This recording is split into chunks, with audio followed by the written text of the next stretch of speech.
Eu queria aproveitar esse seu gancho, né, que seus comentários assim foram riquíssimos, né, e emenda um pouco dessa questão que você citou logo no início aqui da sua participação sobre a terminologia fundo, né, do porquê que você acha que pode ser uma terminologia equivocada, e aí antecipando, me corrija se eu estiver enganado, mas eu acredito que tenha muito a ver com a imagem que essa terminologia passa para o investidor final, de que aquilo é só um veículo financeiro, né, que por vezes ali ocorre algum problema, algum distrato, alguma saída de inquilino, uma inadimplência, e aí ele pega e vende a qualquer preço, né, com 30%, 40%, 50% de desconto, mas ao final do dia o imóvel está lá como você citou, né? Então a necessidade assim de separar as coisas do que é o veículo e o fundamento, né, daquele imóvel, o valor, né, daquele ativo está naquele imóvel. Então é por aí que você entende que a terminologia confunde o investidor, e já emendando também, o que é um fundamento que o investidor tem que olhar, então, na hora de investir? Acho que essa pergunta é interessante.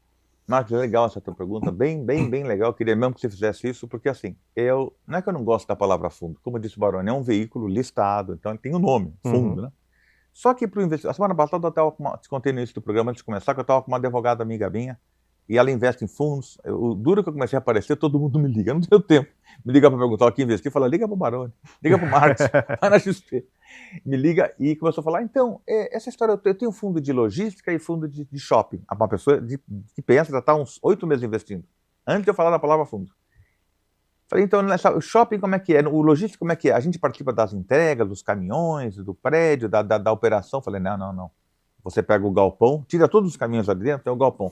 Você é sócio daquilo ali. Você é sócio do prédio.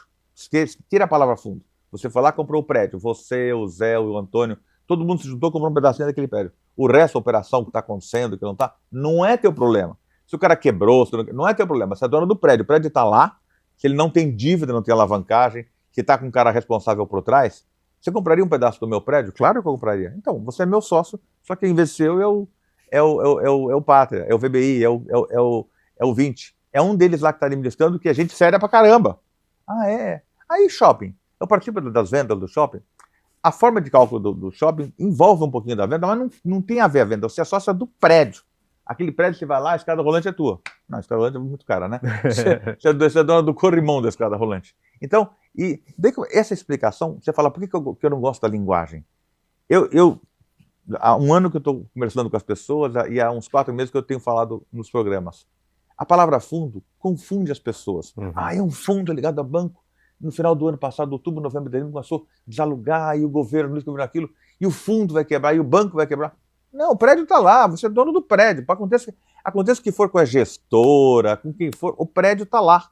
Tudo aquilo que você vê, a gestora, os caras que na Faria Lima, semana passada, deram um aplique aí na Polícia Federal atrás dos caras, tudo aquilo não existe. O que existe tem um prédio que você é sócio. Então isso aí é prédio. Então o que eu não gosto da palavra fundo? Que remete a banco. A coisa de investimento financeiro, que não é ruim, é até bom ter um banco por trás. Mas você quer ser sócio do meu prédio? Sócio daquele prédio. Segunda coisa que você me perguntou sobre, além da terminologia, os outros veículos, né? Esse veículo é perene demais. O veículo fundo imobiliário de tijolo é muito perene. E vamos falar um pouquinho de papel? Posso falar um pouquinho de papel? Claro, fica à vontade. O que ele é interessante? Numa construção de patrimônio, o que é mais fácil você ganhar dinheiro mais rápido é com papel. Então, se você fala assim, você está no momento de começar a querer multiplicar, talvez eu não colocasse em tijolo. Colocaria em tijolo em momentos como foi em dezembro, em janeiro, em novembro, que as cotas despencaram. Só que como eu sou um investidor que não entendo do assunto, melhor eu ir para alguma coisa que envolva papel. Então eu compraria bons papéis, geralmente os papéis que a mim caem, eles sempre estão em torno do valor do patrimonial dele, que é 100, digamos. Vamos dar um número 100. Então ele está em 110, 90, 110, 90, ele está em torno daquilo. Essa é a forma mais fácil que eu acho, se você quiser fazer algum tipo de trading no ramo, seria em papel, não em tijolo. Tijolo você deve fazer compras bem compradas, exatamente como eu compro prédio. E atrás de prédio, onde pode comprar prédio velho para reformar, se você compra a cota que está amassada. Prédio velho, para mim, é a cota desalugada. Não estamos falando aí do fundo lá da Faria Lima? É o momento de sair comprando. Não, eles estão falando besteira. Pode ser que tenham falado alguma besteira, algum prédio que poderiam vender. Pode ser.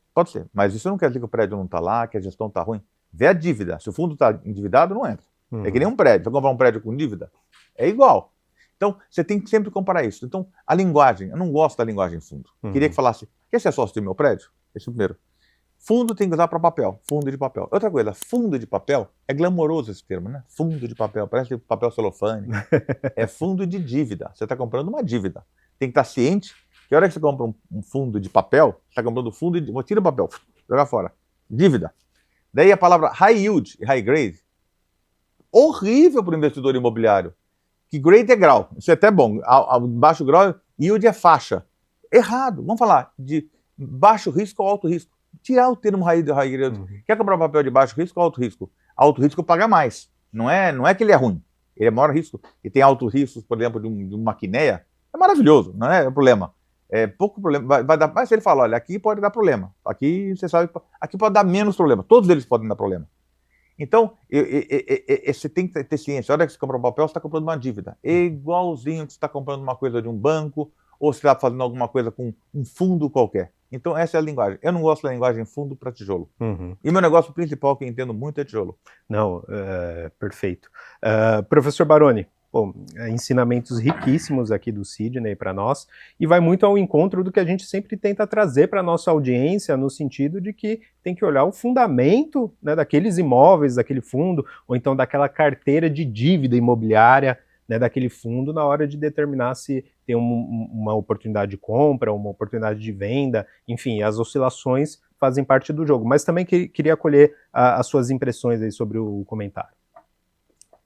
O Sidney está trazendo pontos que são importantes no sentido de como que simplifica essa interação com os investidores. Afinal de contas, a gente está agora com 2.800.000 investidores. Loucura, hein? No mês passado, né, retrasado para cá, crescemos ainda 10.000 novos investidores. Então, é normal realmente você tentar buscar uma simplificação, né? Lá atrás, a gente escreveu um livro, né? O Jean Tozeto junto comigo, né, um livro chamado 101 Perguntas e Respostas sobre Fundos Imobiliários, e dentro do contexto da pandemia, que foi justamente quando surgiram muitas dúvidas. E esse é um desafio permanente. Por quê? Porque se você está recebendo novos investidores praticamente todos os meses, todos os anos, inegavelmente você vai ter desafios de comunicação. Então, eu tento ao máximo fugir um pouco desse economês, dessa terminologia mais rebuscada. Não é fácil, às vezes é difícil você conseguir acomodar essas informações, mas eu evito ao máximo termos muito inglês, essas coisas todas que acabam, né, como diz, valorizando o produto, mas desvalorizando a comunicação, né? Muita gente fala muito termo em inglês para parecer mais sofisticado. Mas eu tento também simplificar. O Sidney está coberto de razão, eu acho que algumas vezes é um pouquinho mais difícil, mas na maioria das vezes é possível e dá para acomodar sim.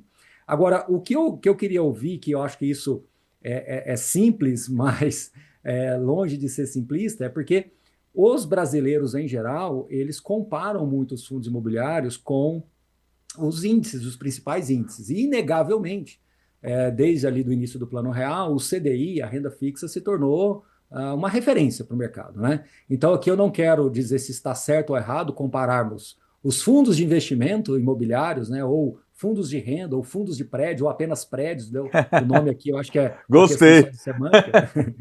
Mas eu queria ouvir do Sidney isso, porque eu até fiz um estudo bem recente, e eu acho que vai ser bem pertinente ouvir a opinião do Sidney, né, com relação a essa comparação, eu diria, também permanente e excessiva dos investidores com relação ao CDI.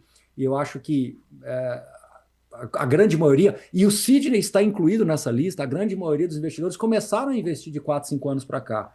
E a gente teve ali realmente uns juros muito baixos ali no período da pandemia, na parte mais aguda da pandemia, mas depois, no final de 21, início de 22, ele pulou para 2 dígitos, e a gente, quando fala pulado para 2 dígitos, ele passa a ser mais do que 10%. Então nós estamos 2022 inteiro, 23, 24, estamos 25 e possivelmente 26, mesmo num cenário otimista, aí a gente ainda deve ter juros em 2 dígitos no ano que vem.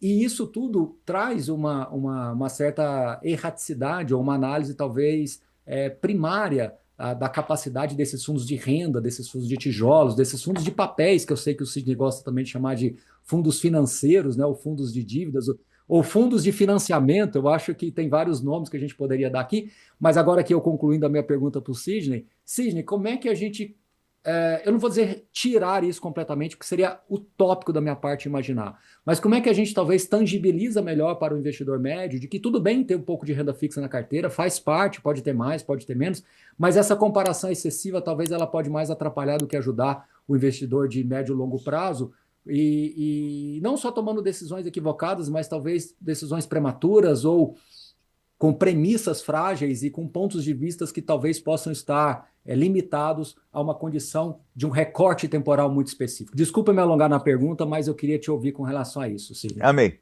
Eu vou terminando na história do CDI. Mas primeiro eu queria falar o seguinte, a gente separar muito bem prédios, ou seja, tijolo, de papéis, ou seja, financeiro. Porque até para não atrapalhar o mundo fundo imobiliário. O que está acontecendo? Esse fenômeno dos ETFs, que é um game changer no negócio, as pessoas podem comparar, digamos, um investimento no ETF, o REIT é que nem a gente, o REIT nos Estados Unidos, ou com os fundos de papel ou fundo de tijolo, como se fosse a mesma coisa e complica tudo. Não tem nada a ver, são classes de investimentos separadas, diferentes, mas não tem jeito. Eu vou cair de fundo imobiliário, eu vou para isso, porque está dando mais para ETF, eu vou para Bitcoin, eu vou para... São coisas diferentes. Então, eu insisto, quando a pessoa inicia uma carteira, ou já deve, falando com um cara que é jovem, um cara 25, 30 anos está começando, ou o cara mais velho, cada um tem que ter um tipo de approach para investimento. Um dia vale a pena falar sobre isso, como eu sou mais velho, bem mais velho que o Baroni, né? A gente pode fazer um programa sobre o que investir em cada fase da vida. Mas a gente quando a gente faz os grupos, né? Os fundos de papel, né? O fundo de dívidas, os ETFs, tudo isso aí é um grupo de investimentos. E outro é fundos de tijolo, de prédio. Você coloca lá a tua casa, a tua casinha de praia, teu apartamentinho alugado e fundos de tijolo. Tem que entrar naquela categoria. Ele tem que tirar fora daquela bola de investimento, você teria fora os tijolos, mas totalmente. E deixa aquilo ali guardado, a tua escriturazinha, que é a tua nota de compra, na gaveta. Não mistura as bolas. Caiu, o fundo do HGLG caiu porque a Tokstok, porque a não sei o que lá, porque... Não tem que falar nada. Aquilo ali tudo acontece. São coisas da vida que acontecem, é prédio, bota de lado. A hora que você vai na categoria de investimentos, você compara com um monte de coisa. Uma das coisas é o tal do CDI. Realmente eu fiquei maravilhado com o entusiasmo da apresentação do Baroni de quinta-feira. Aconselho a verem o negócio que ele compara CDI com a evolução do IFIX. O IFIX é um índice ruim, Baroni. O IFIX é um fundo que junta tijolo com papel. Tem algumas casas que estão separando, então é ruim isso. E mais uma vez confunde. Então eu diria índice de prédios, ou índice de tijolo, índice de dívidas, que seria a outra parte. Isso também atrapalha no meio da história toda para o investidor ficar quietinho no cantinho dele e não ter tanta volatilidade em tijolo. Não tem lógica. Está tendo volatilidade em tijolo, eu não consigo comprar prédio barato. Prédio que vai para galpão não tem. Não existe isso. Então, essa volatilidade de tijolo é ridícula. Quando você fala dos investimentos, aí tem toda a categoria, uma delas é o CDI. Na curva, vale a pena você ver essa apresentação do Baroni, realmente, não é porque ele está aqui, mas é uma apresentação muito interessante. Você começa com um gráfico em 2011 ou 2014, acho que é 2011. Então começa gráfico lá de trás. Posso só trazer um contexto, Sidney? Eu acho que vai ajudar todo mundo. O contexto é o seguinte, a gente pegou o IFIX desde o seu início, né, que é o finalzinho de 2010 e começo de 2011, e comparamos o IFIX com o IBOV e com o CDI. Aí nós fizemos a comparação com 100% do CDI e 85% do CDI. O resultado é que o CDI agora nessa reta final, né, que tem uma inclinação muito forte aí de 2021, 2022 para cá, então o IFIX, que é um índice que tem 115 fundos, ele acabou desempenhando pior um pouquinho do que o CDI, mas muito acima do que o IBOV. Mas quando a gente trouxe isso para a realidade da maioria do brasileiro médio, que é aplicar 85% CDI líquido, né, que você tem os ativos que são tributados, aí o IFIX passa a ter um desempenho melhor do que o 85%. E aí, só para concluir, depois nós fizemos um estudo pegando ali os 20 maiores fundos do IFIX, que representam cerca de 51% hoje do índice, e pegamos os 30 maiores, que representam 63% do índice, ou seja, quase 2/3. E aí o resultado fica muito mais confortável ainda, ou seja, o que eu chamei de seleção natural, que é o mercado indo para onde realmente está tendo maior desenvolvimento e maior reconhecimento porque no final das contas, quem mais cresce tem um reconhecimento médio melhor do mercado, sem fazer uma seleção específica. A gente fez um reconhecimento médio, e aí nesse escopo do estudo, a gente tinha fundos que tinham começado há 3, 4, 5 anos atrás, e tínhamos fundos que existiam até antes do IFIX. Sim. Então, só para dar esse Bom, contexto. Desculpa, mas vai lá. nesse aspecto, então, nessa análise que ele fez, ele pegou a curva do CDI, ela vai vindo, só que de repente, chega nos últimos 5 anos, ela dá uma inclinada para cima. Isso aí descola de tudo. Isso aí vale para o meu negócio de prédio. Prédio é a mesma coisa. O prédio começa a cair de valor quando o CDI sobe. Lógico, é ativo financeiro. O prédio nada mais é do que você pegar uma coisa que vale, sei lá, 5 milhões, 10 milhões, 300 mil reais, você deixa na mão de um cara 3 anos, 5 anos, 10 anos, é empréstimo financeiro. Ele te paga um FII todo mês que é o aluguel. Isso é um prédio, nada mais é do que qualquer outra coisa.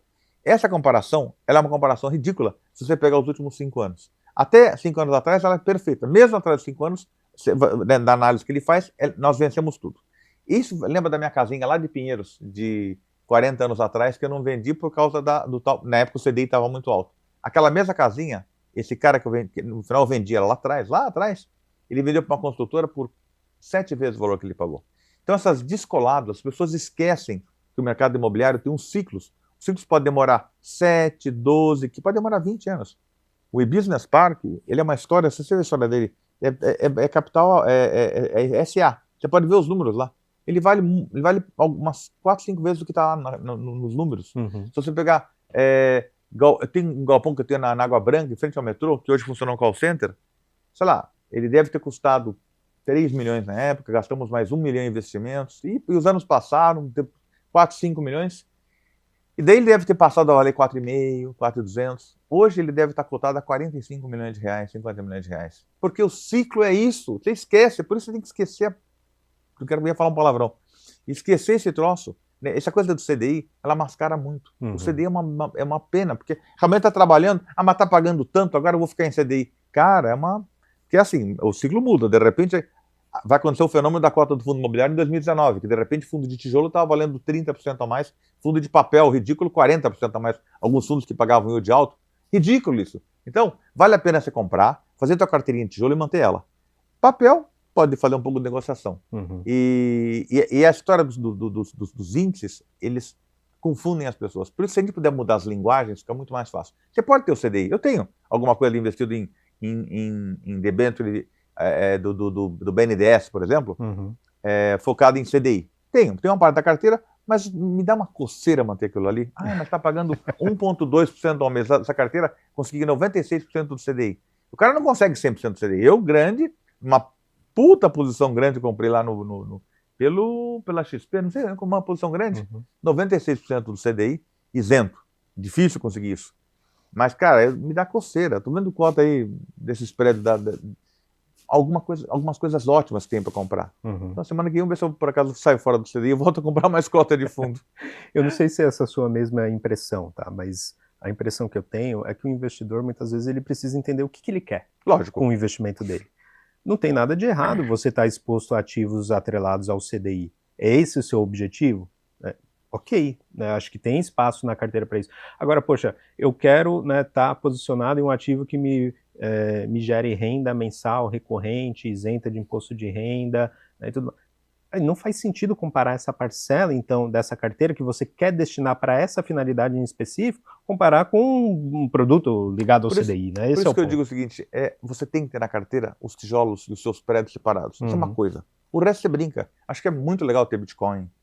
ETF é uma coisa que vale a pena um programa só sobre ETF. ETF é uma coisa incrível. Tem coisas bárbaras para fazer. Você tem que buscar aquele índice, você tem um market maker por trás, você tem várias coisas que é um investimento maravilhoso.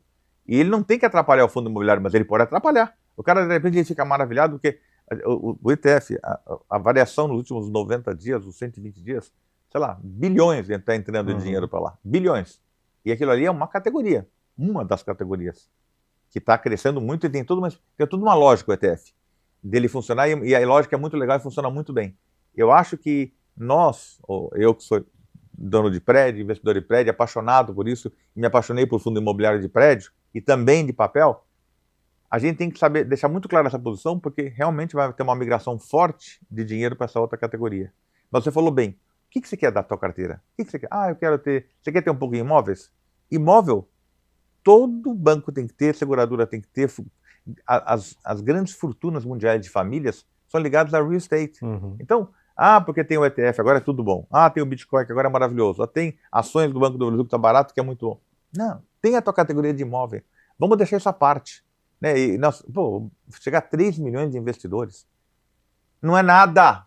Nos Estados Unidos são 170 milhões de investidores, porque a semana passada eu li um monte de coisa. Como a gente vinha para cá, eu queria dar uma abordagem. Tinha um tema que eu queria trazer, mas o tema é tão longo que eu nem vou falar sobre o tema hoje. E eu comecei a olhar os REITs nos Estados Unidos. Né? O REITs é uma coisa incrível. Se você pegar o REITs da Prologis, por exemplo, é uma surra. Comparei Prologis com BTLG, com HGLG, que é um bacanão. Não dá. Comparar uma Kombi, que nem eu vi um cara falar, comparar uma Kombi com a A380. Não dá. Né? Um vale 600 bilhões, outro vale 3 bilhões. Não dá para comparar os números. Então, mas nós temos a grande vantagem de poder olhar o mercado americano e espelhar o que nós vamos ser daqui a 20 anos. Então, mas eu só não quero que... Você falou, o cara tem que saber o que ele quer da carteira. E está entrando na categoria ETF, que vai ter uma influência forte. Sim. Escreva, daqui a 3 meses a gente vai falar forte, e não confundir isso com fundo imobiliário, ou não confundir isso com tijolo. Nós temos que continuar com a nossa... Eu adoro tijolo, e tem que ter tijolo na carteira. Tem que ter. Mesmo o cara falar, não sei. A não ser que ele é muito jovem, ele quer voar o mundo, ele quer ficar líquido, então pode ficar só com o meu amigo aí da XP, vir investir com você, com seus papéis, pode ser.